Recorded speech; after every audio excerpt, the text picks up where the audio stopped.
Alô, boa noite, tudo bem? Meu nome é Camila, faço parte da Associação Médico Espírita também. Sou terapeuta ocupacional, essa é a minha formação. Trabalhei muitos anos aqui no Caibar Schutel. Bom, a maioria de vocês lembra de mim. Eu acabei me afastando porque eu moro um pouco longe, né? Mas sempre que possível eu volto aqui para incomodar vocês, né? E eu vou estar com vocês hoje e na próxima semana fazendo a exposição aí do curso, né? Do estudo do livro No Mundo Maior. Eu vou falar hoje sobre a primeira parte do capítulo 6, que é Amparo Fraternal. Só fazendo uma recapitulação breve, no capítulo anterior, eu ainda estou tentando me adaptar aqui ao microfone, mas eu acho que dá para...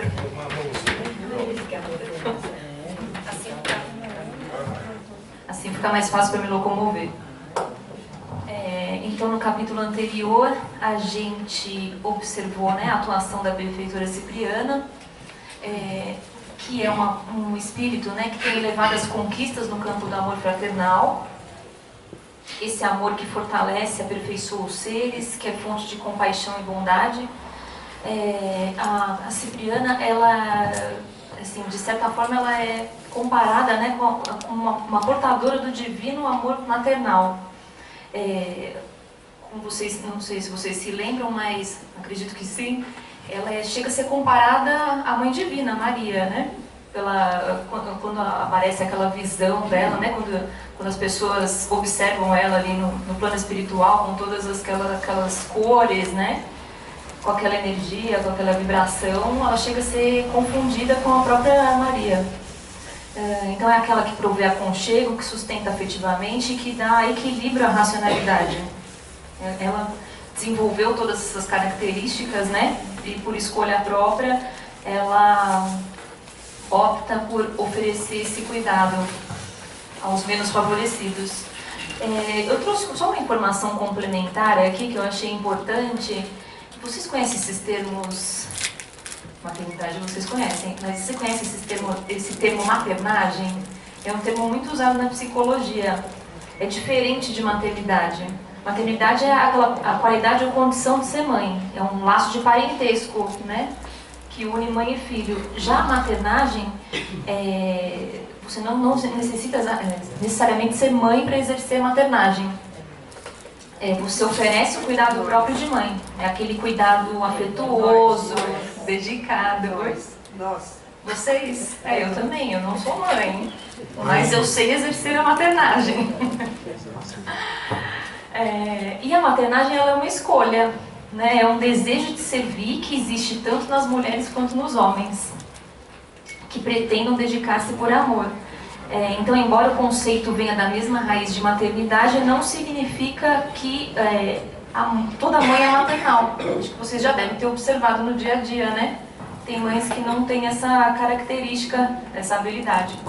As pessoas maternais são todas aquelas que abraçam as grandes causas, preocupam-se com todos os seres. Eu coloquei até segundo a teoria junguiana, né? Algumas definições aí sobre maternagem. Então o capítulo 6 ele vai iniciar com a proximidade do desligamento de Cândida do corpo físico. Então esse capítulo é em torno de duas personagens, né? Cândida e a Julieta. E vai mostrar também o auxílio mais diretamente a Julieta, que é a filha de Cândida, que necessitava de amparo. Ao longo da exposição vocês vão entender o porquê. Cândida enviuvou muito cedo, ela tinha 3 filhos, Julieta e mais 2 rapazes, que não conformados com a situação de simplicidade que viviam, partiram e deixaram as 2 mulheres à própria sorte. Nem se preocuparam aí com a sorte da mãe e da irmã. E aqui eu ia falar aqui. Peraí. Só um minuto, deixa eu ver onde é que eu pus. Tá, acho que está mais pra frente. Bom, vamos prosseguir. Vou falar aqui um pouco mais das características da Cândida. Ela já era uma senhora, embora não tivesse idade tão avançada, o corpo físico dela já estava muito desgastado por causa do adoecimento constante. No entanto, ela era um espírito muito lúcido, apresentava uma grandeza de alma que foi lapidada aí pelas próprias dificuldades, pelos aprendizados na vida na carne. Como a gente citou anteriormente, ela foi abandonada pelos filhos, ela teve uma viuvez precoce, o marido faleceu cedo, no entanto ela lidou de forma digna, com resignação e muita coragem, né? Sustentou a filha, pôde ensinar um ofício para a filha, né? E com isso ela conquistou muitos préstimos espirituais. E ela, com a proximidade do desencarne, ela tinha essa preocupação especial com a filha. A filha iria ficar completamente sozinha, né? Então quem queria amparar a filha próximo ao seu desencarne? Então a Cândida estava muito desassossegada com essa situação. E a Cândida também está percebendo já, né, um grande desequilíbrio na filha. E a gente vai observar, ela realmente estava adoecendo fisicamente e mentalmente, psiquicamente, né? E a mãe já começa, embora ela tente de todas as formas esconder, mas a mãe percebe. Aí aqui a fala da Cândida, né? Meus filhos abandonaram-nos, estamos sozinhas e precisamos pensar. Noto-a perturbada e mais aflita nesses últimos dias. Tenho a impressão de que o dinheiro não dá para as nossas despesas. O que estará acontecendo? Tenho sido tão pesada a sua juventude, entretanto permaneço confiante em Deus, em Jesus. Diariamente rogo ao Senhor que não nos desampare. Temo que seu destino se desvie do caminho reto por minha causa. De outras vezes, filhinha, receio que você acabe enlouquecendo. E depois de ligeira pausa, em que apertou mais carinhosamente a destra da mocinha, que não aparentava mais de 20 anos, a enferma continuou. Ouça, você não ignora que nos últimos meses a despesa tem sido enorme. As intervenções que sofri foram melindrosas e longas. As contas são gigantescas. E o dinheiro? Tranquilize-me, querida. A moça enxugou as lágrimas abundantes e informou: não se aflija, mamãe. Temos o necessário, estou trabalhando. Mas a costura rende tão pouco, acentuou a enferma, em tom desalentado. Não se veste tanto. Além dos nossos recursos naturais, tomei pequeno empréstimo. Dentro de alguns meses tudo retomará o ritmo normal. Bem, o que estava acontecendo? A Cândida estava internada numa casa de saúde, já há bastante tempo, se eu não me engano, meses, e os gastos foram muito altos e a Julieta não teve condições de manter os gastos de casa, né, da subsistência, tudo com os gastos da mãe, o tratamento de saúde da mãe, começou a se desesperar, procurou ajuda em todas as fontes que ela pôde, e só recebeu não. A mãe, né, como eu havia dito, a mãe era costureira, ensinaram a costura como ofício. No entanto, esse trabalho não rendia o suficiente. E as dificuldades do dia a dia e as recusas, né, que ela recebeu, ela fez vários pedidos de ajuda para amigos, para familiares, né, e todos ela recebeu uma porta na cara. Então, todas essas situações difíceis levaram Julieta a procurar um trabalho numa casa de diversões. Então ela cantava e dançava para obter uma renda complementar para poder cuidar de sua mãe. Ela foi levada a isso pelo desespero, né? Então aqui a Cândida prossegue, né? Se eu morrer, minha filha, prosseguiu com tocante acento, não se deixe arrastar pelas tentações. Aí a mãe já percebendo o que é que estava acontecendo com a filha. Ela tentava dissimular da melhor forma possível, né, porque ela estava ganhando dinheiro a mais, já estava se vestindo um pouco melhor. No entanto, quando ela ia visitar a mãe, ela procurava colocar as roupas mais simples, né, para a mãe não perceber. Mas, bom, mãe sabe o que se passa, né, com seus filhos. Mesmo nós que exercemos a maternagem também sabemos o que se passa com nossos assistidos. Então não se deixe arrastar pelas tentações, procure recursos no trabalho digno, não se impressione com as promessas de vida fácil. Você sabe que a minha viuvez nos deparou com dificuldades angustiosas. Seu pai, contudo, nos deixou uma pobreza honesta e cheia de bênçãos. Em verdade, seus irmãos, fascinados pelo ganho material, relegaram-nos ao abandono, ao esquecimento, mas nunca me arrependi da humildade do trabalho. Cedo perdi a saúde e muito breve os desenganos me lancinaram o coração. Todavia, nesse grávado de silêncio e de dor, a paz é a coroa da minha alma. E reconheço que não há fortuna maior que a consciência tranquila. Consciência tranquila que, no caso, não era o caso da Julieta, né? A Julieta estava num conflito enorme por aquela situação. Sabe, continua, você fala da Cândida, sabe o Senhor os motivos dos nossos sofrimentos e privações, e só nos cabem razões para louvá-lo. De tudo quanto padeci, remanesce-me um tesouro, seu devotamento, minha filha, seu carinho enriquece-me. Morrerei feliz sabendo que um coração de filha me lembrará na terra com as preces do amor que nunca morre. Entretanto, não desejo que você seja boa e dócil somente para comigo. Obedeça igualmente a Deus, consagre-lhe o amor e confiança. Ele é nosso Pai de infinita bondade, e de nós pede apenas um coração singelo e uma vida pura. Conforme-se, filhinha, com os desígnios divinos no turbilhão das provas humanas, e não descoroçoe. A Julieta, que estava num estado íntimo tão preocupante, desesperado, que nem conseguia fazer essa ligação, né, com a fonte superior, né, com Deus, com Jesus, enfim.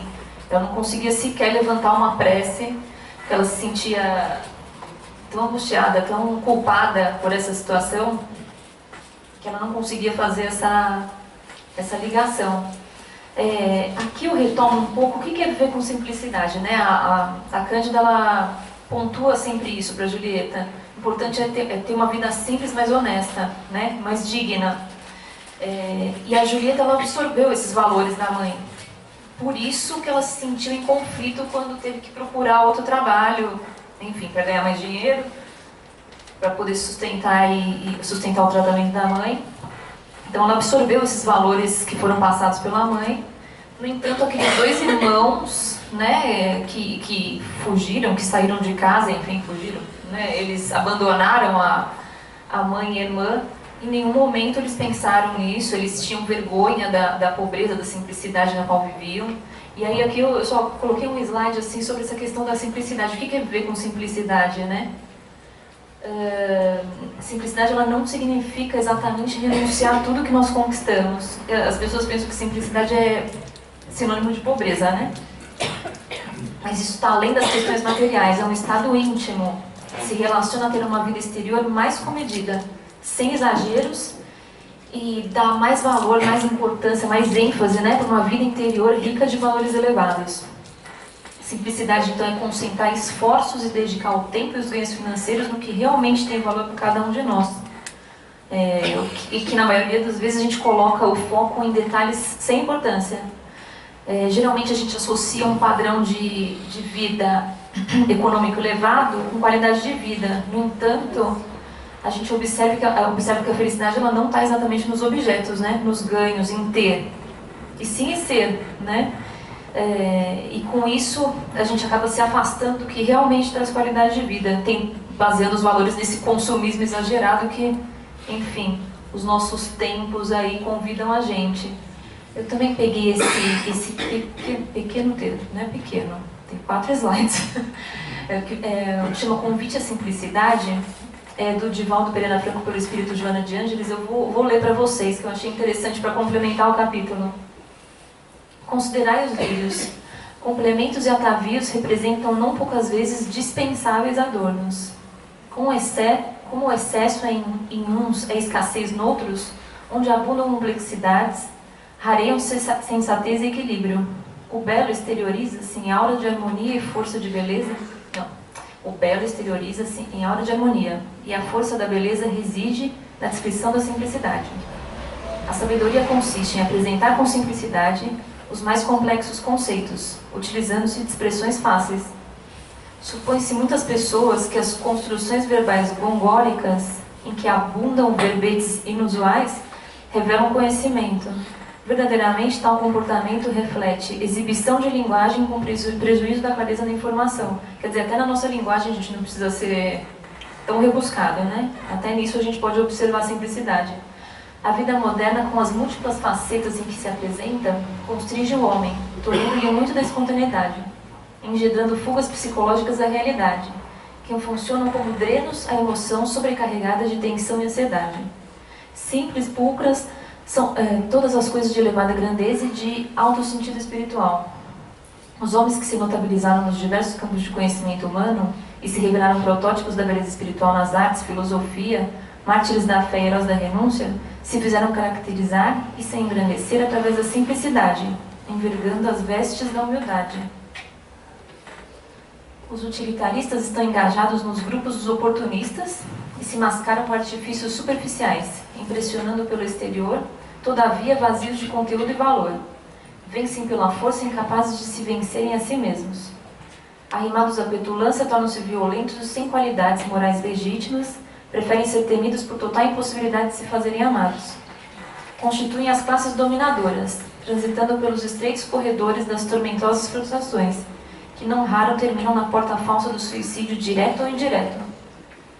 Portanto, resguarda-te na simplicidade. Evita as aparências fulgurantes e malsinadas.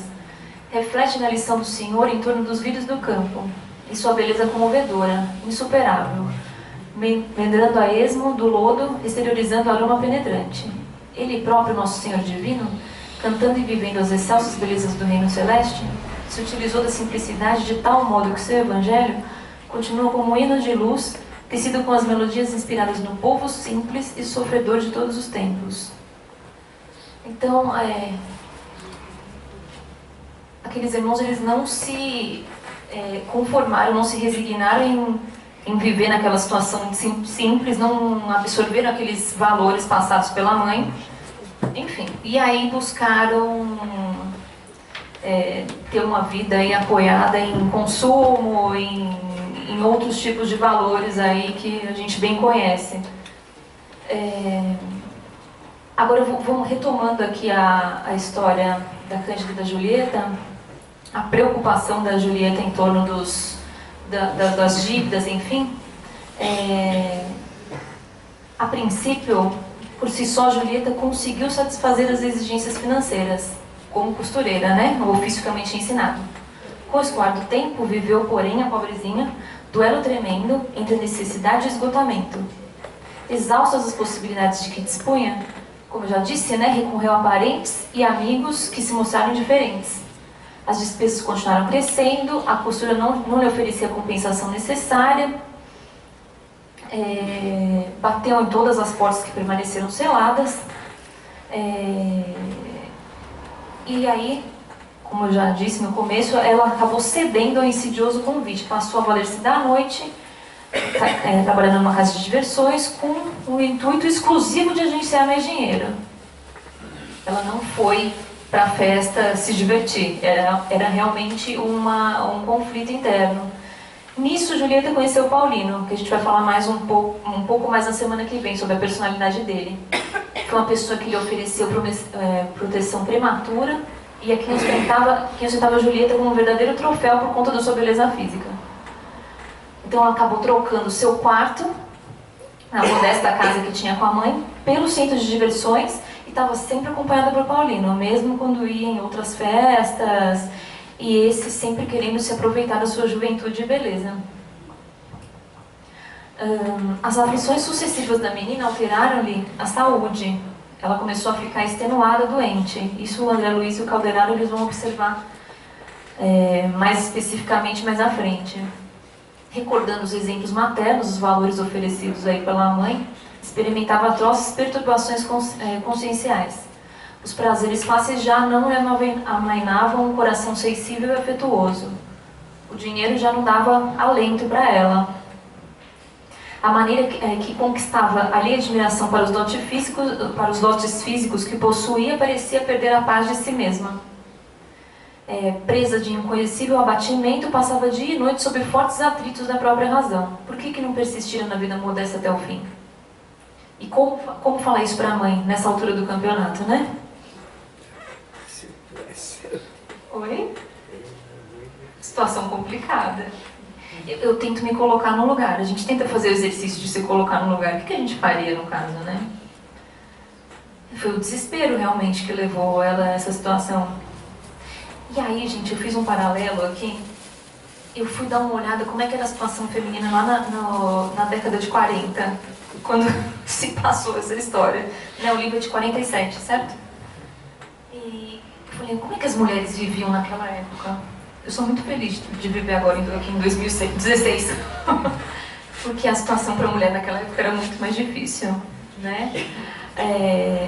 Então, na primeira metade do século, a situação feminina, o trabalho mais valorizado era um trabalho que precisava de força física, então o trabalho masculino era mais valorizado. E mesmo com a criação de instrumentos e tecnologias que foram sendo criadas para substituírem a força física, culturalmente cabia às mulheres o cuidado do lar e a educação dos filhos. Poucas mulheres ainda tinham acesso à educação, ao ensino superior e também trabalhando uma remuneração que lhes permitisse sustentar o lar. Então as mulheres tinham pouca autonomia e independência nessa época. Vocês concordam? Era assim mesmo a situação? Complicado, né? Admiro as mulheres que passaram por essa fase. Cândida sempre pedia à filha... Alguém quer comentar alguma coisa? Cândida sempre pedia à filha em prece sincera. E a Julieta, como a gente foi observando, já estava em franco processo de desorganização física e psíquica pelo conflito que vivia. André Luiz e Caldenaro se aproximaram nesse momento para acompanhar o processo de adoecimento do espírito e do corpo físico. Então, aqui o André Luiz descreve um pouco, né, como é que ia se dando esse adoecimento no corpo físico e no psiquismo dela. Rememorando as palavras ouvidas dos lábios maternos, acolheu-se a jovem no divã em pranto convulsivo. Torturantes pensamentos se lhe entrechocavam no cérebro enfermo. Vibrações pesadas, caracterizando-se pela cor muito escura, desciam-lhe da fronte e fixavam-se no aparelho respiratório. Represava-se na pleura, invadiam os alvéolos e passavam pelo coração, influindo nas trocas sanguíneas. Momento que a substância fluídica das emissões mentais se esvanecia, absorvida pelas artérias. Esse material oriundo da mente perturbada, imprimindo-se no mecanismo fisiológico, era assimilado pelo sangue, que a seu turno restituía ao cérebro físico, acumulando-se em todas as zonas deste e mais próximas da substância cinzenta. Então vocês viram como é que esse tipo de pensamento, como é que ele acometia o corpo e o psiquismo da Julieta. Então aí o André Luiz observa os pródromos dos distúrbios orgânicos. Explicação de Calderaro, né? A mente desvairada emite forças destrutivas que se podem atingir os outros, alcançam em primeiro lugar o cosmo orgânico do emissor. Então, atinge primeiro a si mesmo. Decidindo-se Julieta por um gênero de vida que lhe provocava violentos e contínuos conflitos na mente, passou a despedir energias fatais para ela mesma. Dotada de distinta educação, aurida ao contato materno que lhe aprimorou as concepções e enobreceu os sentimentos, ela simplesmente não teve compatibilidade com uma existência desse nível, né? A preparação do espírito iluminava invariavelmente. Possuindo destarte sublime claridade anterior para a jornada humana, colheria naturalmente paz, alegria e edificação no exercício de suas faculdades femininas, desde que se lhe oferecesse um campo de luta que sentisse a sadia manifestação dos poderes de sua alma. O casamento digno é um campo indicável ao seu caso de mulher nobilitada pelo conhecimento e pela virtude. Posso fazer um comentário a respeito disso? Eu fiquei assim admirada, né? Na hora que eu falei, o quê? Casamento, então, é a melhor saída para ela resolver os problemas? Naquela época. Então, pois é. Lembrando, né, contextualizando a situação do livro, a época, né? A situação da mulher naquela época, com pouca autonomia, pouca independência. Oi? O que vocês têm contra o casamento? Nada contra. Não, mas não estou falando isso, estou falando que vocês têm alguma coisa contra. Tá todo mundo quietinho, só cochichando, entendeu? Naquela época ela tinha na verdade, é isso, não temos nada contra. Não temos nada. Naquela época. Camila, posso? Pode, claro. Bom, a gente tem que lembrar uma coisa, até 1950 a mulher era coisa. Né? Até 1950. Aí começou a mudar a eleição, né? Pôde votar, aquela coisa toda. Começou a sair de casa. Até então a mulher só podia fazer a normal, né? Para dar aula. Faculdade poucas mulheres faziam, a normal é aquele curso de magistério, né? E para ser propedeuta, viu, Iara? É o que eu fiz. Então, essa questão do casamento, isso aí vai além da época. Ainda hoje, o casamento é salvação para muita gente. E aí eu me incluo nessa. Né? Por quê? Por isso que ele é meu amigo. Porque é isso aí, papai. Por isso é meu amigo. Porque é a única forma, e o senhor Edival vai concordar conosco, é a única forma do homem, principalmente o homem, sossegar. E eu não estou falando só de sossego físico, tranquilidade. Ah, mas e os problemas de financeiro? É outra história, ele tem com quem dividir, com quem conversar. Nosso jugo é leve, também, né? Nosso jugo é leve, Flávio. Pois é, então quer dizer, esta saída não é apenas a questão material, é a questão emocional, principalmente ainda hoje. E aí eu pergunto àqueles homens, né, cabra-machos, né, que usam aquele Wood Spice, né, Rafael, Morgan, né, Álvaro, Maida. Nós somos super machistas. Não é a melhor saída. Eu ainda acho que para o homem, principalmente, a melhor alternativa é o casamento. Desde que não seja como o Nelson Rodrigues nos coloca. E tinha um outro problema também, a saída do casamento. Eu me lembro que na década de 60, a mulher que se desquitava, ela era banida praticamente. Todos os casais ali, as mulheres já não queriam mais. Ela é uma destruidora de lares. Ela é uma destruidora em potencial. E ela ficava praticamente banida. Quantas mulheres não se suicidaram em função de um desquite? Né? Tinha isso também. É uma presunção de... E algumas apanhavam, né? Viviam uma vida infeliz para não passarem por essa situação desabonadora que era o desquite. Né? Não precisa ir longe. Quem era filho de gente separada na década de 70, Também. você como filho de pai separado, você não podia mencionar na década de 70. Eu tô falando assim, porque se você fosse mal na escola era porque você tinha problema em casa. Então, ué, tô mentindo que era assim? Eu era filho de pai separado, eu sei que era assim. Mas é verdade. Por isso que eu falei que eu sou tão difícil, sou tão feliz de estar aqui em 2016, né? Só uma advertência que o Calderaro faz, a gente tem que frisar isso aí. O espírito aqui da coisa é o seguinte: o casamento digno é o campo indicável Indicável, para casamento digno. Aquele que se respeitam, que constroem um lar e não uma casa, né? Isso é que é o casamento digno. Então é que a gente deu uma paradinha aí nessa frase, porque na hora que eu li eu fiquei um pouco impactada. Mas aí depois eu compreendi, porque realmente é isso, o lar ele é campo de muito, enfim, de conhecimento, de aprimoramento do nosso espírito, realmente, né? E dada essa condição que as mulheres tinham nessa época, especificamente, e a condição da Julieta, como a gente descreveu, era paupérrima, e não tinha ninguém, ela não tinha ninguém, não tinha família, as pessoas fecharam as portas para ela, os irmãos não queriam saber. Realmente, como o Flávio falou, é um apoio, não é só financeiro, é um apoio emocional, afetivo, para ela poder continuar aí no aprendizado dela. Então, Calderaro continua aqui. Nesse atrito incessante, agravado pelas péssimas emissões fluídicas do ambiente que se tornou frequentadora, somente desce a região dos impulsos instintivos. A doutora Irvênia, né, falou sobre a divisão do cérebro, né? Isso. Somente então desce a região dos impulsos instintivos, experimentando extrema dificuldade em subir ao castelo das noções superiores. Então, como a gente diz, aquela situação, ela não conseguia sequer orar, levantar o pensamento ali para poder, de repente, ser inspirada, né? Para poder sair daquela situação. De onde a luz da consciência lhe dirige vigorosos apelos para que retorne a simplicidade e a harmonia.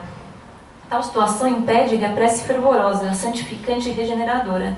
E daí o caos que a pobrezinha tateia. É suficientemente educada para colher qualquer benefício do meio, onde levianamente se projetou, e dominada pela permanente angústia, faz demasiada pressão sobre a matéria cinzenta, dando causa a lamentáveis desequilíbrios orgânicos e psíquicos.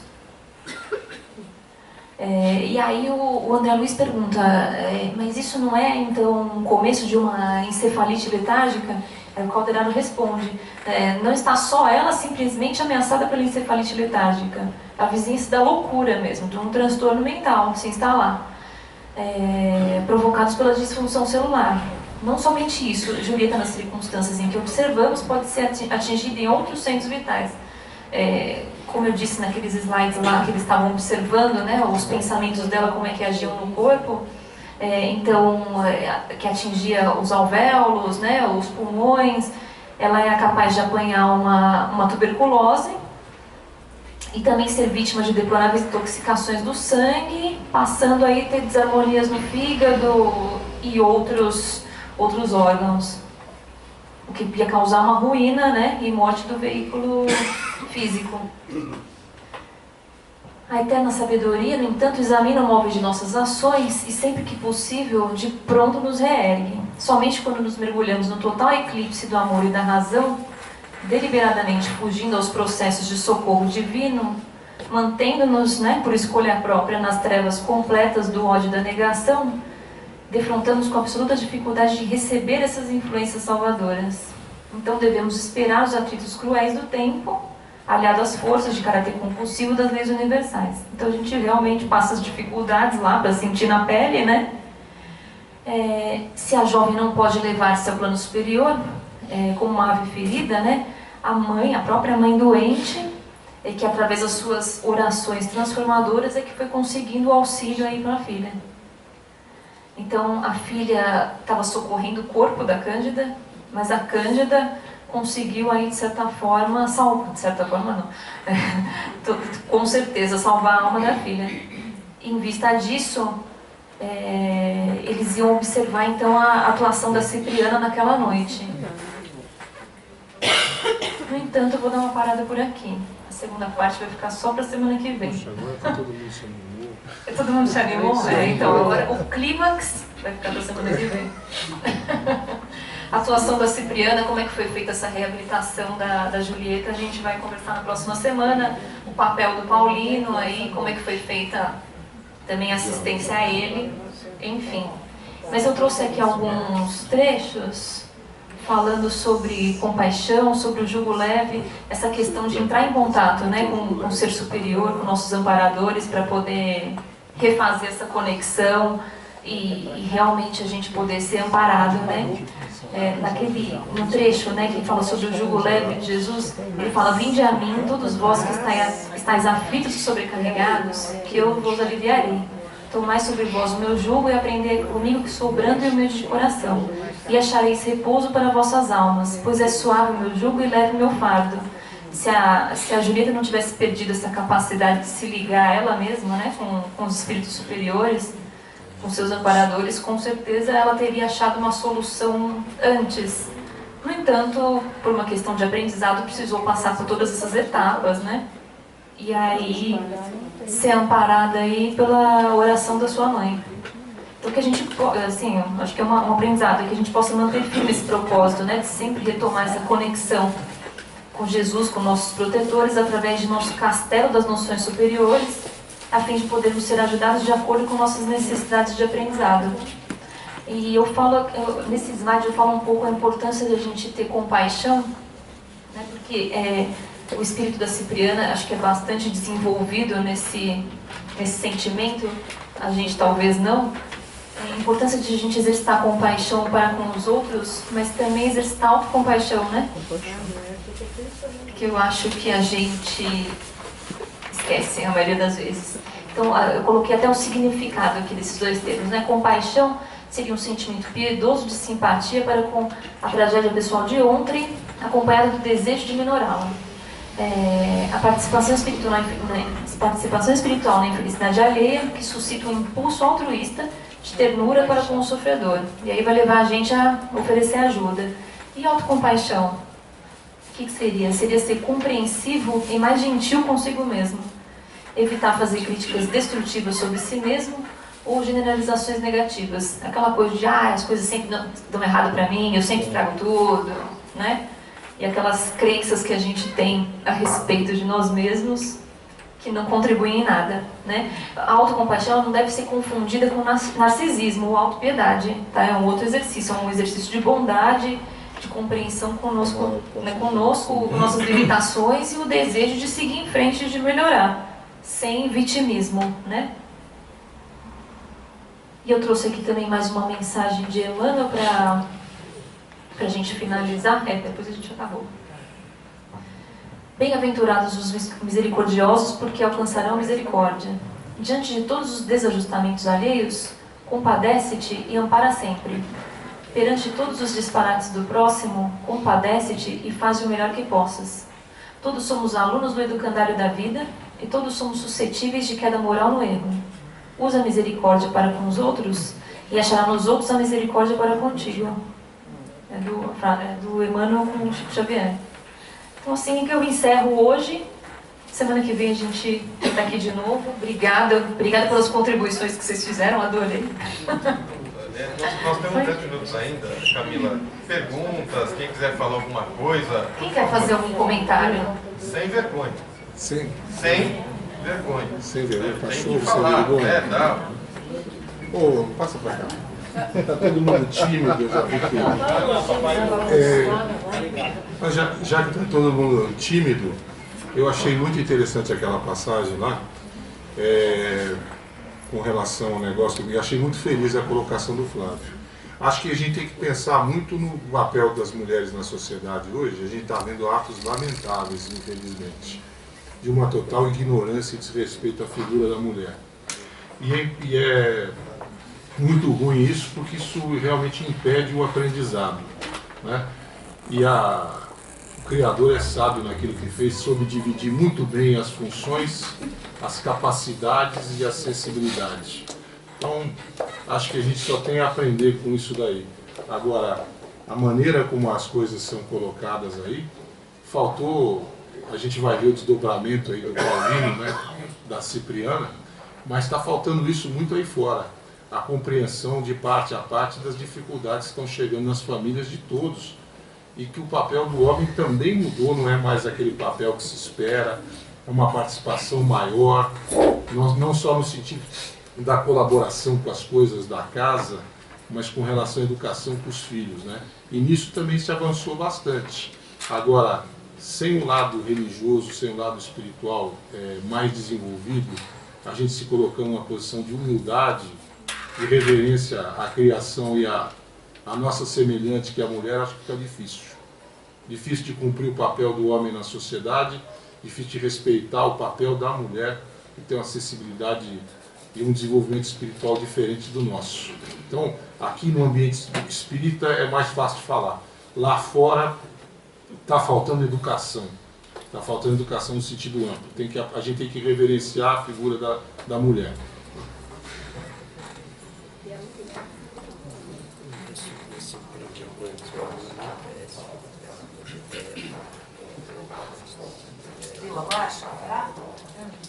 O problema financeiro causa Não está ligado.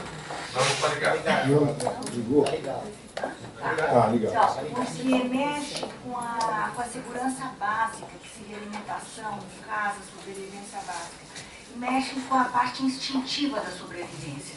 Então aí vem o desespero. E na escuridão do desespero e da aflição pela sobrevivência básica, que é o nosso processo evolutivo, o que se faz, né, fica quase que uma dinâmica de sobrevivência. Então é difícil essa avaliação crítica, porque o que não faz uma pessoa, não é, na parte instintiva pela sobrevivência, né? Então o roubar, o matar, a disputa pela caça, né, pela sobrevivência, pelo amparo, pela caça, é muito séria essa questão, né, de mexer com os núcleos mais profundos da sobrevivência humana.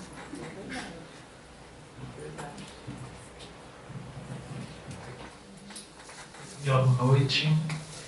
É muito bom tê-la aqui conosco, nessa parceria em São Paulo e Grupo Espírita. Bom, acho que tudo que já foi colocado, né, até agora, nada a completar. Antes de vir para cá, eu e a Janaína, a gente, que é a minha esposa, a gente fez uma leitura, né, daquele livro Caminho, Verdade e Vida.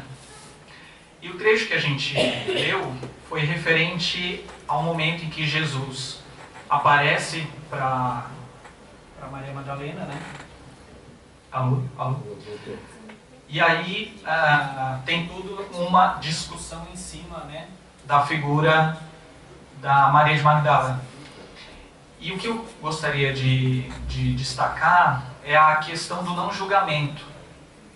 Porque em situações assim de intensa fragilidade, seja do ponto de vista financeiro, do ponto de vista sexual, do ponto de vista de atitudes, é muito fácil, né, a gente se vê muito vulnerável a aplicar o julgamento, a dizer que uma pessoa que tem pouca moral, que é uma pessoa que não presta, que é uma pessoa que não se esforça, que não se valoriza, que tem que sair para trabalhar, que tem que levantar de madrugada, sabe, essas coisas assim, que realmente dentro desse contexto que foi colocado anteriormente, eu acho que abre os nossos olhos para que a gente possa compreender melhor aqueles que estão numa condição muitas vezes de maior vulnerabilidade, que se colocam em risco, que se prostituem, que roubam, que etc. E que, na verdade, a base disso está realmente na ligação de pensamentos, ou na associação de pensamentos, na falta, muitas vezes, de oportunidade, de acolhimento, né?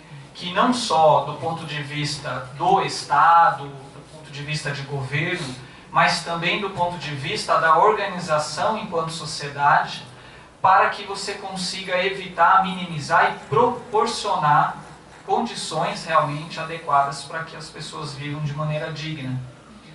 Porém, queria destacar por último, o quão é importante o papel do pensamento, dos valores que você tem na sua vida e da oportunidade que cada um de nós temos, que perante as dificuldades, como nós podemos sair dela, quer dizer, utilizar do recurso da prece, buscar através de pessoas que queiram nos auxiliar, dentro de uma reflexão, dentro do autoconhecimento, de reconhecer de que todos nós temos valores, de que não importa a condição social que nós temos, que não importa o quanto de dinheiro temos, a profissão que exerçamos, mas que é fundamental, né, que a gente possa realmente tentar saber qual é o nosso propósito de vida aqui. A que motivo estamos aqui? Para que estamos aqui? Dessa forma, eu acredito que a gente vai conseguir vivenciar as diversas dificuldades do nosso caminho da melhor forma possível.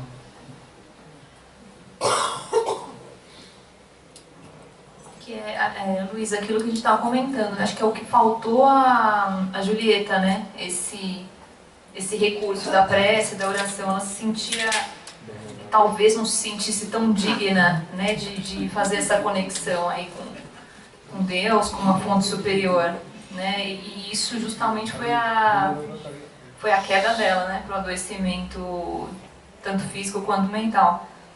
Se ela pudesse ter esse recurso da prece, da oração, pudesse ter se lembrado disso e pudesse ter sido um pouco mais compassiva consigo mesma, porque afinal de contas, porque é isso, né? Na verdade, é o que você falou, tem esse julgamento, né, da sociedade, talvez ela mesma tivesse com aquele olhar de julgamento sobre ela mesma. E talvez fosse fruto daquela época mesmo, né? Era mais difícil pra gente, né? Então, faltou, acho que faltou um pouco por esse caminho. Esse papel ficou mais para a mãe, né? A mãe que fez esse papel de ampará-la espiritualmente, né? Que até cita, né, no capítulo, ela proveu os recursos para ajudar a mãe no campo físico, mas a mãe deu os recursos para ela poder ser ajudada espiritualmente.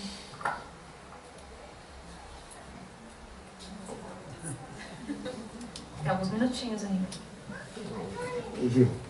2 minutos para construir. Vou só lembrar um negócio.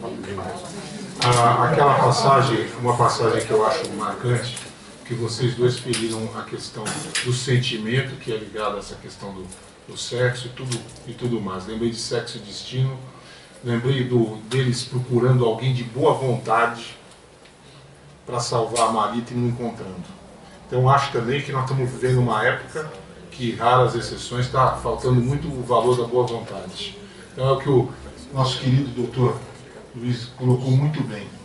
O julgamento é fácil, o amparo está difícil. E não adianta só estar esse negócio na questão do Estado. Tem o lado humano da gente, que tem que valer e não está valendo muitas vezes.